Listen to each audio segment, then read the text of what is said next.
বসন্ত নয়, আমার দরজায় প্রথম কড়া নেড়েছিল অবহেলা। ভেবেছিলাম অনেকগুলো বর্ষা শেষে শরতের উষ্ণতা মিশিয়ে এলো বুঝি বসন্ত। দরজা খুলে দেখি আমাকে ভালোবেসে এসেছে অবহেলা। মধ্য দুপুরে তির্যক রোদের মতো, অনেকটা নির্লজ্জের মতো আমাকে আলিঙ্গন করে নিয়েছিল অনাকাঙ্ক্ষিত অবহেলা। আমি চারপাশে তাকিয়ে দেখেছিলাম আমার দিন দশায় কারো করুণা বা আরতির পেখম ছড়িয়ে আছে কিনা। ছিল না। বৃষ্টিহীন জনপদে খড়খড়ে রোদ যেমন দস্যুর মতো অদমনীয়, তেমনি অবহেলাও আমাকে আঁকড়ে রেখেছিল নির্মোহ নিঃসংকোচিত। আমি অবহেলাকে পেছনে ফেলে একবার দৌড় দিয়ে এগিয়ে গিয়েছিলাম।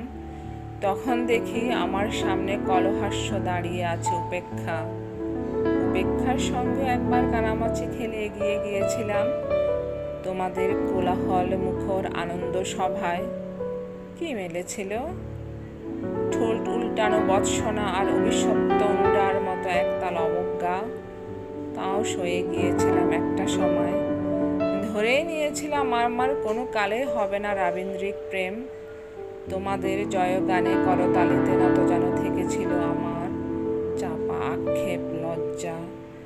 বুঝে গিয়েছিলাম জীবন আনন্দময় স্বপ্ন আমাকে ছোঁবে না।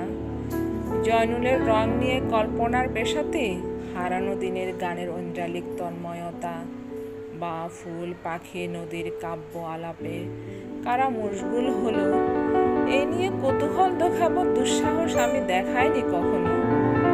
এত কিছু নেই জেনেও নজরুলের মতো বিদ্রোহী হব, সে অমিত শক্তিও আমার ছিল না। মেনে নেওয়ার বিনয়টুকু ছাড়া আসলে আমার কিছুই ছিল না। শুধু ছিল অবহেলা, উপেক্ষা আর অবজ্ঞা।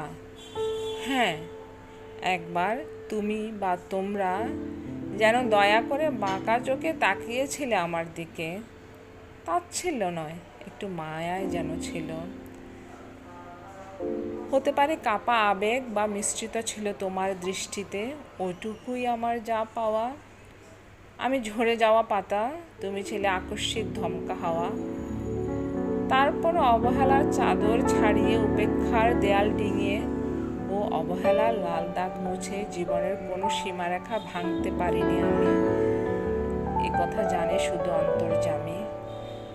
অনেক স্বপ্নপ্রবণ হয়ে একবার ভেবেছিলাম এ অবহেলা তুষারপাতের মুখচ্ছবি, উপেক্ষা কাছের দেওয়াল।